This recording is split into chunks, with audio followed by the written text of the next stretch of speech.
You so much for joining us today for the MVLRI Research Webinar Series. We're glad that you could take some time. I know it's right before the holidays and everyone's busy and excited to go on break, but we really appreciate you being here and taking the time with us today. We're going to be talking about the Teacher Guide to Online Learning, and we have Becky Stimson, who is in her 5th year as Senior Writer and Publication Manager for the Michigan Virtual Learning Research Institute. And we also have Rebecca Parks, who is an assistant professor at Mansfield University in Pennsylvania and an MVLRI fellow. So they are going to be going over the teacher guide, and I will let them get started because that's who you're here to listen to, not me. So take it away, Becky and Becky. Thank you. Becky, we can't hear you. Were you going to start with All right. this? Okay, go ahead. Yes, sorry. Um, Welcome everyone. Welcome Stacy and my teammates and whoever may be listening to this in the future. As Kristen said, we're going to be talking about the Teacher Guide to Online Learning, and I was just going to start with a little bit of background. The Teacher Guide is the fourth guide that Michigan Virtual Learning Research Institute and Michigan Virtual have published, and is obviously the guide for teachers. All of these guides that are listed here on this page are intended for people who have little or no familiarity with online learning. And so we've created these guides so that people have some foundation for making decisions or for operating within their role. I'm going to put I see that Kristen has put the link in there. Thank you, Kristen. Excuse me, you'll see that the Administrator Guide to Online Learning is in process. That's something that we expect to have done in February. The School Board Guide to Online Learning we just published earlier this fall. So with that, just as a little bit of context, so that you know that there are a number of resources out there that are for specific audiences, but in general about online learning and what it entails, and um, touching on best practices are there for your review. So now to Becky to get into the guide a little bit. Sure. Thanks, Becky. Becky and Becky. It's confusing, isn't it? Um, so yeah, as Becky just said, we are looking at the teacher to online learn or on the teacher guide, excuse me, to online learning, and I am looking. Okay, here we go. The the working definition of online learning we actually took directly from the iNACOL definition. Just stating here, I'm going to just read it to you. Online learning is characterized by a structured learning environment to enhance and expand educational opportunities, providing instruction that is teacher-led and may be synchronous, where communication in which participants interact in the same time space, such as video conferencing, or asynchronous, where communication is separated by time, such as email or online discussion forums, and access from multiple settings in the school building or out of the school buildings. So you can see that the working definition of online learning is quite broad. As Becky said, the reason for this guide and all of the guides is for people who have little or no familiarity with online teaching, online learning, this one specifically for teaching. So that's why we wanted to start off with this working definition. And then the next slide, you're going to see we talk a little bit about some of the similarities of what a lot of us are familiar with because that's how we were educated in our traditional face-to-face brick and mortar type school experiences versus online teaching. And the similarities are that the teachers really are still the expert in the field. And that you want to build relationship with students, that you evaluate student performance through different types of assessments, formative, summative assessments. That we really develop the supplemental materials. We get a curriculum oftentimes back in our day and age, it would be, textbooks or things like that. We can still use that in the online learning environment, but yet the teachers are the ones that really take those textbooks and make it come to life. And that's the same thing in an online environment. And that we really do want to make those connections to the real world. So there's not a whole, in that sense, it's still teaching, it's still education, it's still learning. Those components are all still there. You have a teacher, you have students, you have all of those components. But there are obviously some differences as well. Here you have in the online teaching environment, we have a lot more individual contact with students, as opposed to a classroom with 20 or 30 students, or sometimes even more than that, where you're teaching to everybody and you're interacting, and there's, sometimes depending on where you are or what grade you're teaching or what subject you're teaching, there may be a lot of goings-ons in that classroom.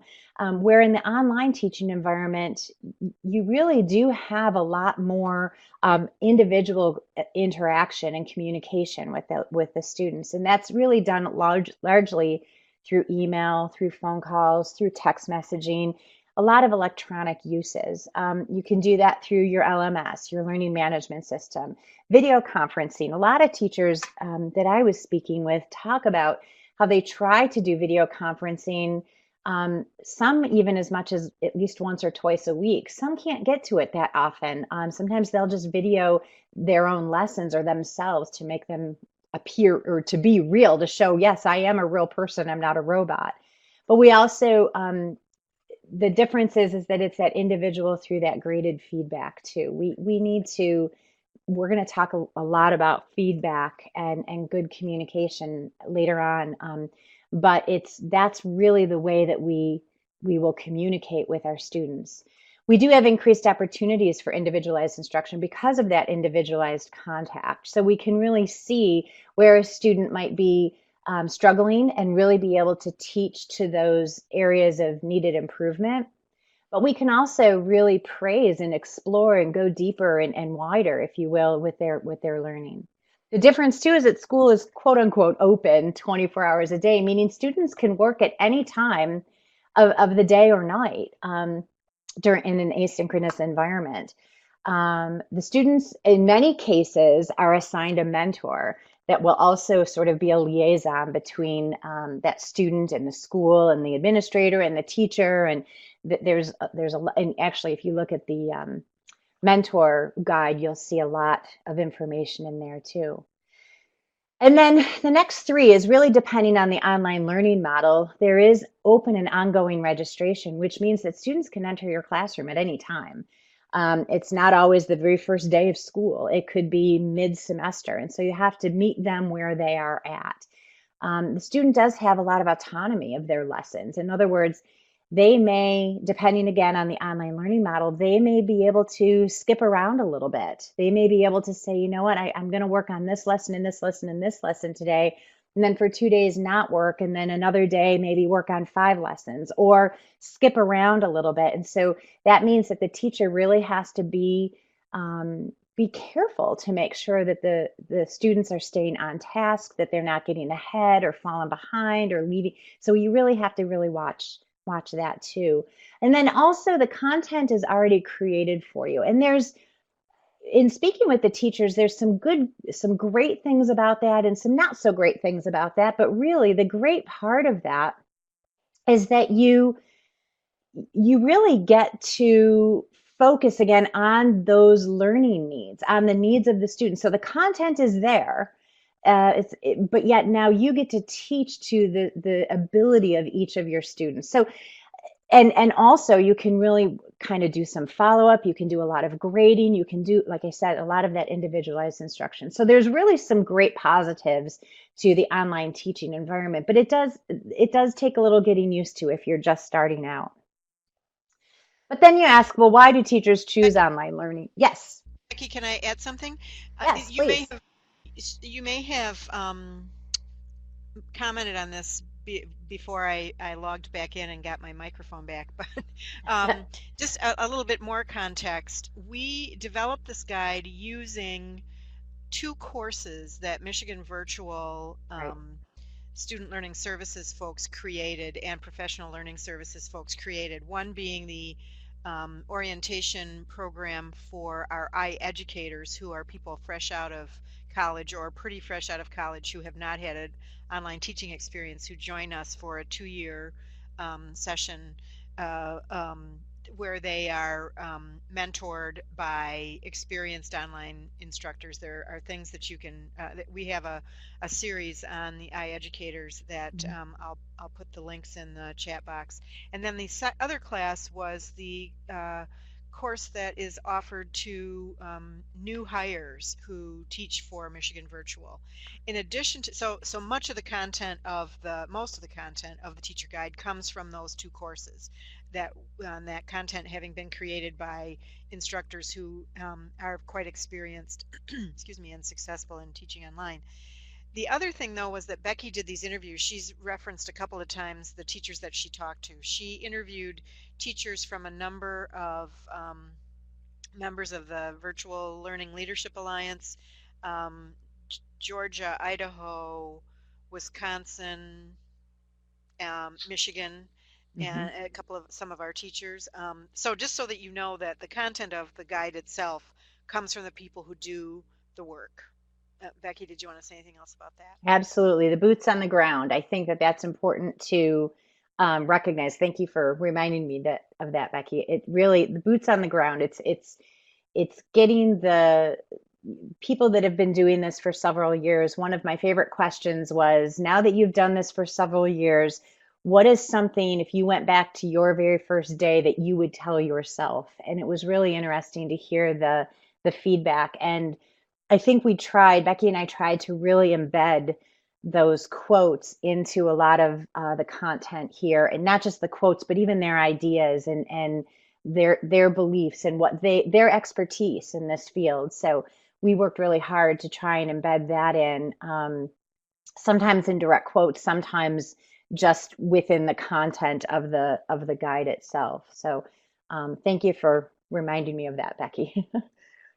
So with that being said, we ask then, well, why do teachers choose online teaching? There's a lot of wonderful things like we just talked about here, the differences or the similarities, but the differences might appeal to you and might not appeal to you. But generally what we see is that, well, there's some life changes that happen. Maybe somebody just had a baby but still wants to be active and working, or maybe there's a parent that lives at home with the teacher now, but he or she needs to care for that adult but yet still wants to stay in the field. We have no idea. There's lots and lots of reasons for that. Perhaps they moved far away and now, driving 90 minutes to get to the school is no longer feasible. So it might be that an online environment is a better option for them to still stay in their profession. Some teachers just really wanted to try a whole new modality of teaching. Let's try this. It sounds pretty interesting. It sounds pretty cool. The other thing that we get the opportunity to do as an online educator is really reach a wide demographic of students from all over. Although I didn't really interact with this particular group I'm talking about right now for this guide, but I met people. I went to a conference a couple years ago that were teaching in Alaska, and there they have villages of 100 or 150, but yet they were reaching people throughout the entire state, and I just find that to be pretty awesome. So they just wanted to reach a wider demographic of students, or maybe even somebody who's really wants to focus in a specific subject area that teacher can really present to them. Some teachers are just really encouraged to teach online. I say encouraged, truly encouraged, and sometimes teachers find themselves sort of forced into it, I guess is the best way to say it. And then they're sort of like, well, now what? What do I do? And I think that's another wonderful thing, that we have these guides out there to say, okay, now what? What do I do? How do I do this? Where do I go from that? So we have to be really honest about that too. And then also just the idea of having flexible working hours and a supplemental income, because it's not this particular guide, although we can focus on the full-time online school, we can also talk about how it's also supplemental. And we'll talk about that maybe later as we get into the slides. So let's talk a little about the online teaching and learning environment, just the basic space, the physical workspace, the digital workspace, all of those things. If we're going to get started on this, what does it look like? What do I need to do? And so we got some real practical ideas from the two courses that Becky was talking about, and also from the teachers directly. Organizing your physical workspace. What does that look like? Well, it can really run the gamut. Some people will just work at their dining room table, where others will have, a designated office or an office space, or possibly even a whole different location outside of their home. But the truth is, best practices talk about designing a physical workspace with minimal distractions. So what does that look like? Well, that might mean having some type of a private space, preferably with a door so that you can separate yourself from family life. I'm currently in my home. I'm working in my office area. I'm praying my dog doesn't start barking. And that's one of the things that we have to think about, is your dog going to start to bark, or is your child going to start to whine? And so you really want to make sure you have that space where you're really, really working, and focusing as if you were in your physical classroom. Having bright light, but indirect, and that's a physical thing. You don't want that direct light right into your eyes. You're working on the computer the majority of the time, so make sure you're getting good glasses and all of those things. Obviously, having high-speed internet service with malware, antivirus software, all of those things to protect everything that you are doing in your classroom, in your LMS, in your environment. You want to, there's pros and cons to this. I love having an adjustable desk, one of those standing desks, having some kind of a supportive chair and a footrest so you can lean back if you want. Not everybody wants that, but make sure you get something that you really like to be at for a long period of time. This type of teaching is a lot different than a classroom teaching where you're standing up, walking around, doing other things. You're really sitting and focused on your computer a good portion of the day. So make sure whatever you have is super comfortable for you, but also gives you the right support, because you don't want to get worn out. And sitting with good posture, that's very important. I just the other day saw, I'm going off task here a little bit, but just the other day I saw something, and I don't know how it works, but it's a little, I don't know, it's like a little Fitbit or something that they put on your back, and it will start to vibrate if you're slouching over it. I thought, well, that's really interesting, but after the fourth or fifth time I would get annoyed and want to tear it off. But truly, having good posture is extremely important when you're working at in your online classroom, in that physical space. And then also making sure that you have ample supplies. Your office is your classroom. So you want to make sure if you need to print something out, that you have that paper, that you have pens, that you have notebooks, that you have all of that stuff right there on hand, as if you would in a classroom environment. And then the next one is talking about your digital workspace. Oh, I'm sorry. And then the need to respect of workspace or work hours. We need to make sure, I missed that one, that the people in your home, if you have people in your home, understand this is my workspace, this are my work hours. Please do not disturb. It's a little harder to do when you have a dog, but hopefully he or she will also respect that as well. But again, now we're going to go to, oh, and I see some people check out Fitter First. That must be one of those vibrating things or something to help you with your posture. So let's talk about organizing your digital space.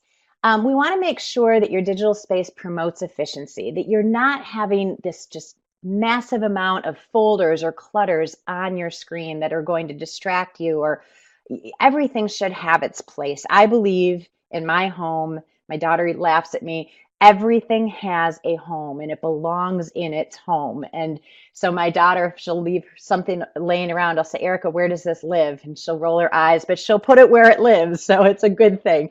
I think that's the same with our digital workspace. We need to have, everything should have a home. So clear your virtual desktop. Make sure you have that maximum system speed that you need.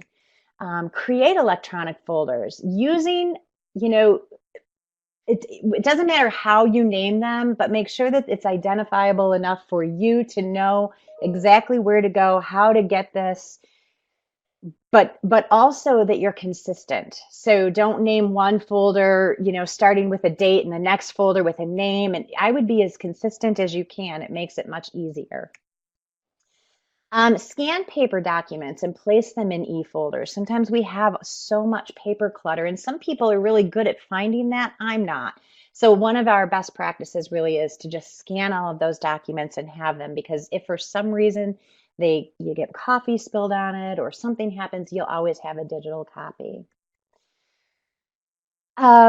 Establish shortcuts or bookmarks for frequently used programs, folders, and websites. It's just going there very quickly. Being able to share something with a student immediately because you have that already bookmarked. It's so important to have. And then I believe, and a lot of the teachers that I spoke with talk about the use of an e-calendar, and especially those e-calendars that have those 15-minute or 30-minute reminders ahead of time. Don't forget you have to make a phone call to so-and-so, or don't forget you're doing a small group meeting at this time, and making sure that you're putting those deadlines on there and your priorities on there so that you're organized as well, and you're also teaching your students how to be organized. And then organizing your email. Email is your primary source of communication in the online classroom. So we want to make sure that the way that you email is structured very, very clearly. And so some of the key strategies that I learned from a lot of the teachers is to develop a daily organizational and workflow strategy. When are you going to read email? When are you going to respond to email? Becky and I had a conversation earlier today about the difference between the students' needs and teachers' needs, and maybe the dichotomy, if you will, between the two. We'll talk about that in a few minutes. But your strategy, when is it that you're going to read your email? When are you going to respond to your email? And is email reading and responding going to take away from your job of teaching? So having that in a calendar, having that priority, and knowing what you want to do and when you want to do it is extremely important. I believe using flags, and again, I'm pretty organized, but I also know that a lot of teachers had said too that flags or colored categories or labeled categories and other tools, anything that helps you keep emails organized and in order of importance. What do I need to respond to immediately? What can be put on the back burner for a day or two? Making sure that you're really doing that. Again, most of, if not all of your work will be done online through email. And so it's so critical that you have some kind of a good habit that you get into when you are teaching online, and especially in organizing your email.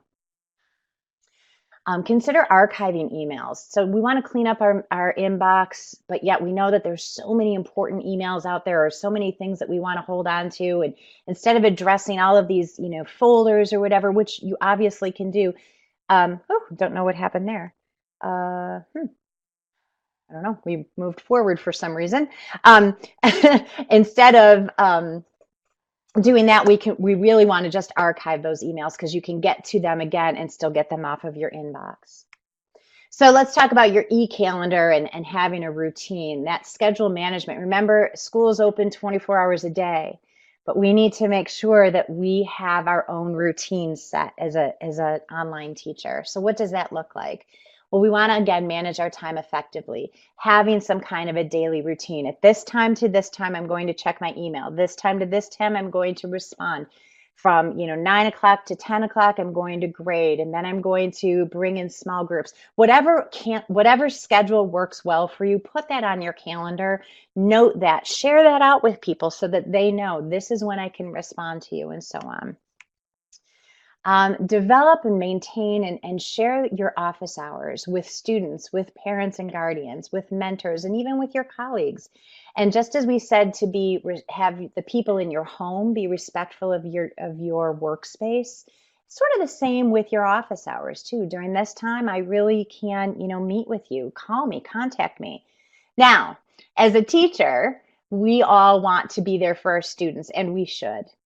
But there are times, and most of the teachers that I interviewed said, well, oftentimes if a student needs me, I'm going to be there. But sometimes they'll even admit that can throw them off course. So it is important to have a real schedule, a routine that you get into that they respect as well. But of course, those emergencies do come up. So we have to keep those things in mind. And here it is, where we're maintaining our boundaries. What serves as an emergency for real? And share that with your students. What is a real emergency and what isn't? What can you break your routine for? And make sure you know what that means. What does that look like for you? And share that out with people. And then one of the things is to establish those mental goals for the day. I love making lists. And sometimes if I go off my list, I write it down on my list so I can cross it off my list. I don't know if other people do that. I don't think I'm the only one that does. But those mental goals are very important. What is it that I want to do? What do I want to accomplish? What do I want my students to accomplish? How do I want to go about doing that? Establishing those goals is very important. And then classroom rules and procedures, because even though we're online, we're still a classroom. There's still a classroom that you have to run. There's still expectations. And it may look a little bit different, but yet we still have to be really, really clear about what our expectations are. So we want to set and communicate those expectations early on. What protocols will you use when you're starting off with an email, for instance? Are you wanting them to just start off with like, hey, how's it going? I want I want you to do this for me. Or are you going to establish the protocol of professionalism? Dear Dr. Parks, I would like, I'm trying to figure this out. This is what I need to have done. What are your expectations and online protocols? And establish that, set that up with the students early. Any of those rules, and this is teaching 101, keep your rules positive and short, because if you go into really long rules, nobody's ever going to remember them or learn them anyway. And then share and model appropriate behavior in the classroom. We want students to participate enthusiastically. If that's what you want, share that with them. Be enthusiastic. Make sure that, maybe you post a video of yourself, or maybe in your emails or your communication or something on your LMS chat board, you're just, you're very enthusiastic. Excellent job. Maybe thrown in an emoji or something like that. Always use encouraging and positive language, even if sometimes you just don't feel like it. Try so hard to be as positive as you can. And ask your students to ask questions and communicate effectively. What does that look like? We want to share that with them. We want to teach that, and we need to communicate that. In a world of texting and Twitter, where you only have so many characters, we need to teach our students how to communicate effectively and professionally. So we need to model that as well. And then also, the teachers were talking about establishing a consistent method and format for submitting assignments. Depending on the school, the e-school that you work for, the online school that you work with, you may have a lot of autonomy in that. So how do you want your students to submit their assignments? What do you want them to put in there? Do you want them to put it into a Dropbox under a certain title? What works for you and what works for your students? And while they're learning that, while they're getting into the classroom, you might want to consider using some non-graded activities to submit work to the LMS. I know I spoke with one, and I think her work is highlighted. I know her work is highlighted. Caitlin, I think it was Skinner was her name. I can't recall it right now, but it's at the very back. And what she told me was amazing. She said, I do this so I can get what she does is she'll have an assignment. The very first assignment is getting on the same page. And she'll ask them questions. What is your name? What do you like to be called? What things do you like to do? What things do what are your favorite subjects? What things aren't your favorite subjects? What are some of the things you struggle with? Personal things, academic things, all of those things. And she says, then I want them to upload that to the Dropbox so that I can see that they do it. She said it's sort of a twofold thing. I get to know them, and I get to know them at a real personal level. I get to send them feedback and tell them about myself. But I also can say to them, aha, you know how to submit assignments, so that's not an excuse anymore. And I thought that was really quite clever. She's doing it in a real, very gentle way, if you will, but yet she can say to them later on, no, Joey, you actually do know how to submit this because you submitted the Getting to Know You page. And then if they're not submitting it, then she can go back and talk them through that. So I thought that was a really interesting purpose for that non-graded activity. And then obviously I just wanted to add Becky, Yes. that as Becky suggested, that document is at the back, that resource is at the back of the teacher guide for Yes. use. We took, I think she might have been with with Idaho, IDLA, Mm-hmm. or Montana, maybe it was. Anyway, we took all the references to the school out so that it can be copied and used. I Yes. also wanted to say, as long as I've interrupted, that this is the last time we're going to be using Adobe for our webinars. One of the reasons being that it changes the content, the look of the Mm. fonts and so forth in the slides. And I just wanted people to know that we knew that some things were wonky, but you can't fix them because Adobe has its own mind about those things. And I also just wanted to say this is going to be recorded and posted. I will put that link in the chat box. We have just 20 minutes left and a bunch of Yes. slides, so we're going to have to move a little faster. We'll go through them. Yep, for sure. Okay.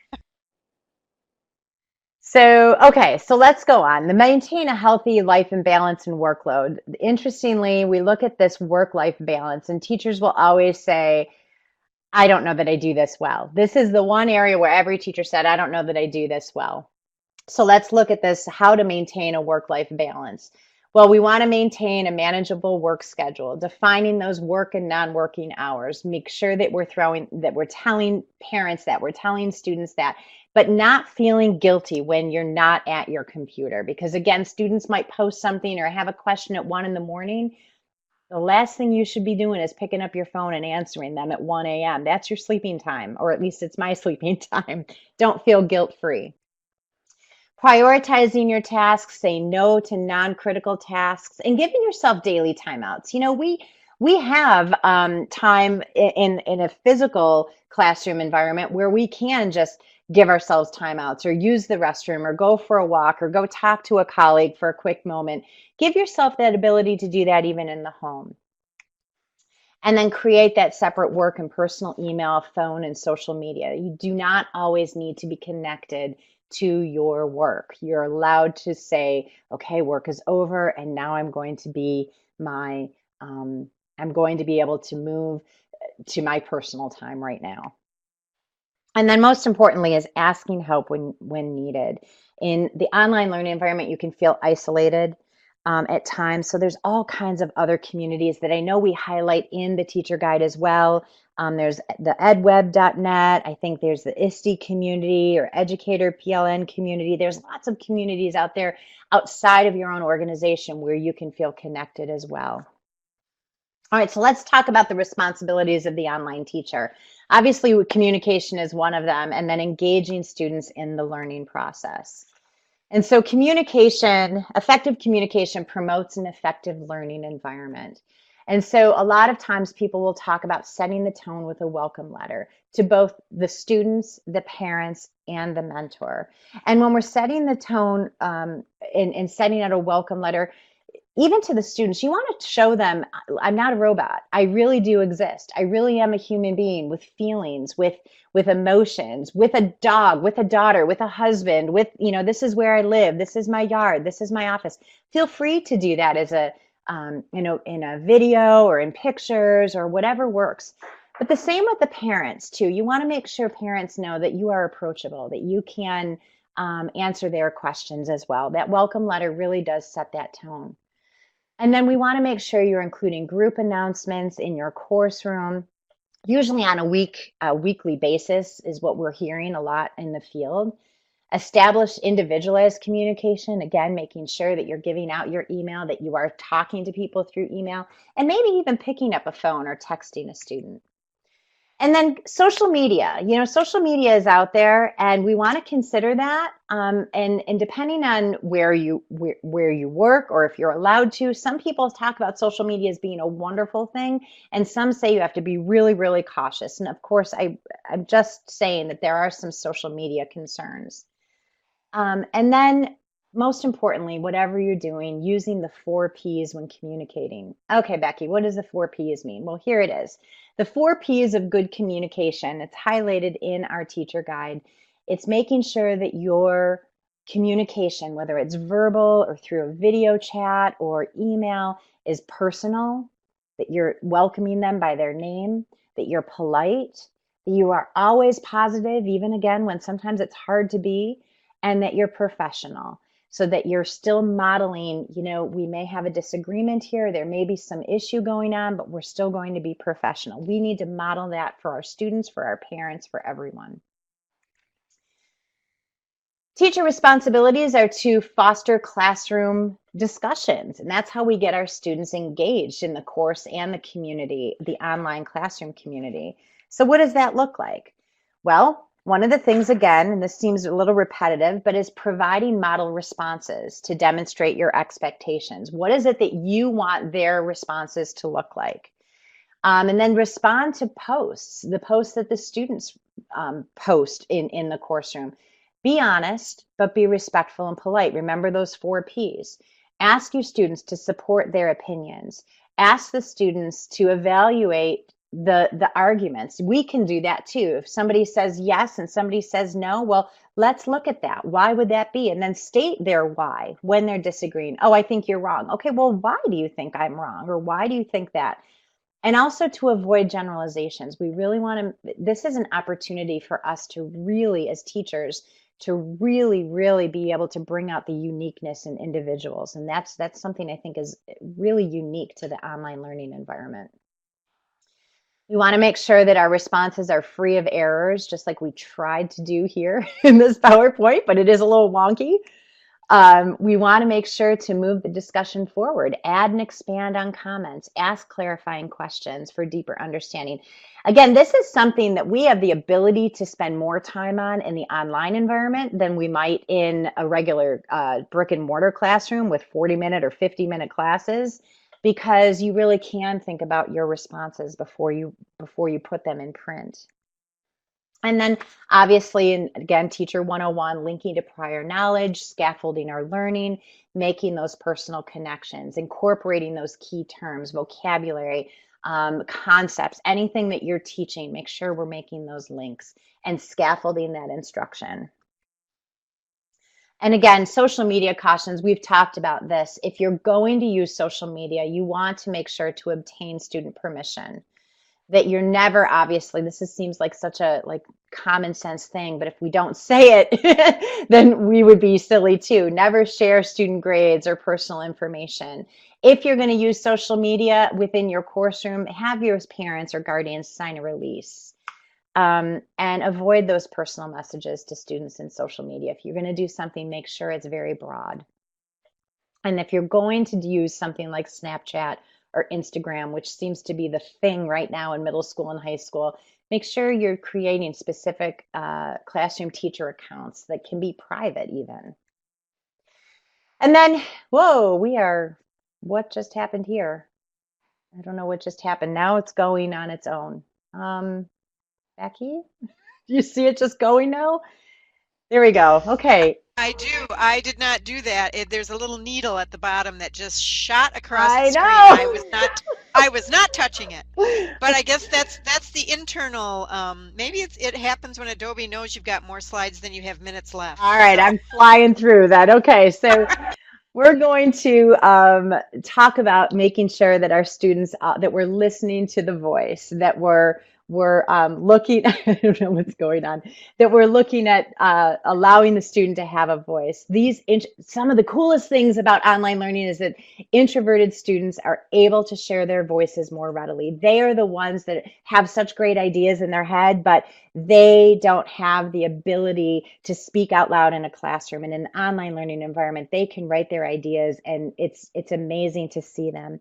And because then their input can be validated and recognized, and it really does increase that intrinsic motivation. All right, so let's move on to assessment and providing that meaningful feedback. And I know Becky wanted to share a little something about that in here, but let's talk about that. Effective feedback strategies will enable the instructor to identify individual learning needs and encourage students to participate at a higher level. And so we use the acronym REPLY. Make sure that your feedback is responsive, in a timely response. I'm going to have Becky talk about that in just a second. That it's effective, that we offer specific comments aligned to the objectives, that it's positive, again, going back to the 4 Ps, that we're using words that are encouraging and positive, that it's learning, that we include suggestions for improvement, and that we make it personal. So you can see REPLY, reply. And Becky, I'm going to have you share a minute just real quick about the response of providing a timely response, what you said earlier. Sure. We've been doing some focus groups with students in what we have found to be successful online learning programs in Michigan. And the students, as a group, we've interviewed 6 groups of students, and almost every one of the groups has talked, at least 4 out of the 6 has talked about um, waiting for teachers to reply and waiting for teachers to grade things, not being able to proceed because teachers have not graded something in a timely fashion or responded to them in a timely fashion. And again, this is their perspective, but they comment on the fact that, you know, in a class, you can ask the question, the teacher answers it right there and then. They're very aware of the fact that this has to do with being an online course and not being face to face. But it's something that I think we need to emphasize more with teachers, because it is hard to tell, you know, he said, she said, or she said, she said, but almost all of the students in those 4 groups agreed that they were having a hard time getting timely feedback, and sometimes any feedback from their instructors. And so I can't believe that it's just their perception. I think there has to be something going on, and it's also clear it happens across courses, because those students are almost all of them taking different courses. So it's not an isolated situation, or it's not an isolated perception. So in saying that, I think that response of providing a timely response might even be something that you as an online teacher may want to ask your students. What do you consider to be a timely response compared to what I consider? I may say I'll answer your email within 24 hours. What works for you? And then finding some kind of a compromise with that. I think that was an important piece that Becky had talked about. And then obviously our feedback. We want to make sure that we give praise, encouragement, but that we can also redirect and clarify when we have some questions. So what does that look like? Well, we want to be proactive. Again, responding to struggling students quickly. What does that mean? What does the word quick mean to us compared to our teachers? But we also want to make sure to celebrate those student achievements. We talk about that all the time, but truth be told, it's so critically important in the online learning environment, especially where students might even feel isolated and they're wondering, boy, am I doing a good job? What's going on? And then we want to be consistent. So we want to make sure we potentially making weekly phone calls or sending out weekly, praise reports or something like that. And highlighting different student work. You don't have to put their names in there. You may not want to, depending on the classroom culture that you have. You might want to share, this is some really great work I saw this week. Look at this piece, or look at this comment, or look at something like that. You can use student work as examples for teaching. Again, depending on your classroom community, whether you give them, whether you put their name on there or not, that's really a choice within your own community. And then how do we meet the needs of our 504 students and our IEP students and our struggling learners and our culturally diverse learners? Well, the IEP and 504 learners, again, depending on where you're teaching, are often identified by the school district or mentor, and then those modifications are shared with the online teacher. And the IEP and the 504 is right here.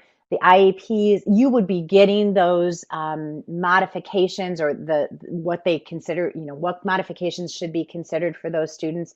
And really, it's a matter of, again, just individualizing the instruction. And many teachers were saying, it's kind of easier to do it that way because we don't have a full class. We can work to the needs of those students. When we have struggling learners, you want to make sure you have this a process in place to reach these struggling learners. And there is a process that is defined in our guide. It talks about activating prior knowledge. Starting first, okay, what do we know? Let's get right there at the baseline. Making those learning connections. So now this is what we know. Tell me what you think about this. How do you feel about that? What does, where do you see this fitting into our world? Making those connections. And then managing the learner's level. Looking at the instruction, saying, where can I start? Now that I know where that baseline is for the student, what is the next step? Not the next 10 steps, but the next step. And then modeling that desired response. You're seeing modeling on here a lot because it's so important, I think, especially in all learning environments, but especially in the online learning environment. And then providing multiple opportunities for guided practice. How can I help this student together? And using that gradual release in many ways. I do, and then we do together, and then you do. That's that gradual release process. And then also you can consider implementing the UDL, Universal Design for Learning. And for those of you that don't know what Universal Design for Learning, it's really it's this three bubble, I guess is how I like to call it, process, where you have multiple means of representation, sort of like differentiating, it's differentiating the instruction. How are we going to represent this? Multiple means of engagement. Are we going to do this through phone calls, through video conferencing, through email, through written work, through whatever that might look like?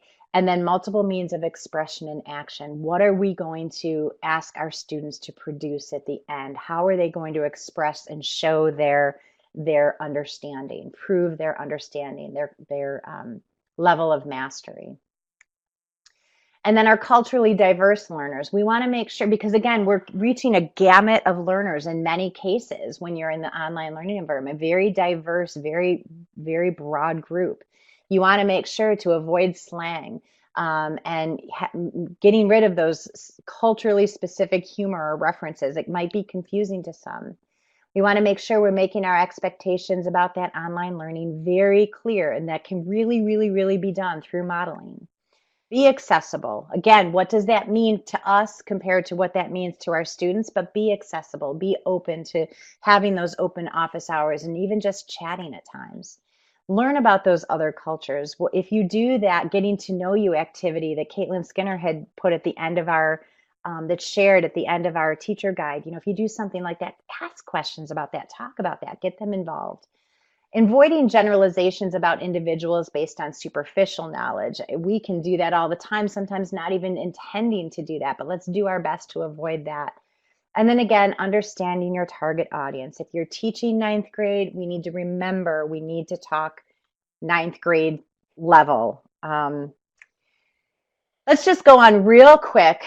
One of the dangers is copyright, fair use, and plagiarism when we're doing stuff online. So how can we look at this? Why do we make sure that we're not infringing on copyright? So here's some suggestions here. Link everything to a copyrighted source unless it violates those terms of use. And you can get that through your online, and there's all kinds of different sources that we've featured in the teacher guide, but that you can look for everywhere just to see, is this copyrighted? And if so, what do I do? Embed your YouTube videos. You can use copyright material without permission if it's covered under fair use. And I know that we have a fair use link in the teacher guide as well. And then always, always, always, no matter what, cite your sources, always. But when you're in doubt, ask permission. Always ask permission. And preventing plagiarism in your classroom, you post those clear expectations and tell everybody what is it that you want them to do. How do you want to do that? Make sure that the students understand what plagiarism is and teach them how to cite their resources. Provide students and mentors your expectations for the assessment. Do you want phones, no phones, browsers closed whenever they're taking an assessment? What is it that you're demanding of them? Develop a good relationship with students, because then you can say, boom, you know what? I know that this doesn't sound like you're writing, or this does sound like you're writing. You'll get to know that. Emphasize learning and mastery over accountability and completion. We want to know that they understand the content more than just them getting it done. So we want to make sure to emphasize that. And then one of the things that a lot of the teachers said that I interviewed was, I always want to assume that it's my fault first before I accuse a student of that. But if you suspect plagiarism, consider doing a web search. Consider using software like Turnitin. Look at the time and date stamp, because if they're submitting a lot of assignments at the same time, there might be some inappropriate assignment sharing. And then ask student questions. Did you use a public computer and forget to log out and somebody else logged in and used your information? Is the author of the submission a relative? Is the final draft intended for submission, or was this just your guide? use those things, ask those questions before you immediately accuse students of plagiarism. But then most importantly, we all have that teacher radar. Trust your teacher radar. Here I'm just showing real quick, we're coming to a close, our standards for online education, because you know what, it might feel uncomfortable, but there are so many people and organizations out there that are making sure that your courses are good courses, that it really is quality standards, teacher standards, accreditation, and so on. So Becky, I'm going to have you take it from here for the next, 2 minutes? All right. Well, just very quickly, we are in the process, I alluded to this, we're in the process of developing our next guide, which is the guide for administrators, guide to online learning for administrators, and that would include people like superintendents and principals and assistant principals and curriculum directors, the building level administrators, as well as the district level administrators. So that's due in February, and you can always watch our publications page, the Institute publications page, for any new documents and reports and research. And that is really it, and we are right at 3 o'clock. I've posted the link to the webinars and podcasts, Mhm. and we appreciate those of you who were able to join us being part of this webinar. We also always appreciate feedback, so please don't hesitate to let us know if you find something in any of the guides or reports that you'd like to pursue with us, or expand other ideas you might have for resources that we could provide. We appreciate that. Let me see. And as it says here, we do updated versions of all of those guides every year. So just stay tuned to, as I say, the publications page, which I will put in the chat box here. Any questions? Stacy, you are the last one standing, and Gemma.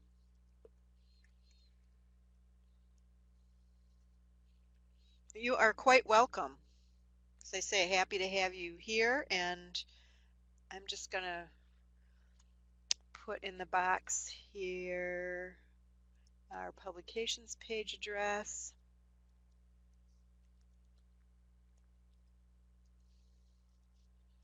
There we go. And we look forward to, thank you, Gemma. Good to see you. And we look forward to using Zoom in the new year, so that maybe the presentations will look a little bit more consistent. And happy holidays. Happy holidays. Take care. Bye, everyone. Thank you, Stacy. Stacy, we appreciate that. And as I say, please let us know if you have any feedback or suggestions. Happy holidays. Bye-bye. Bye.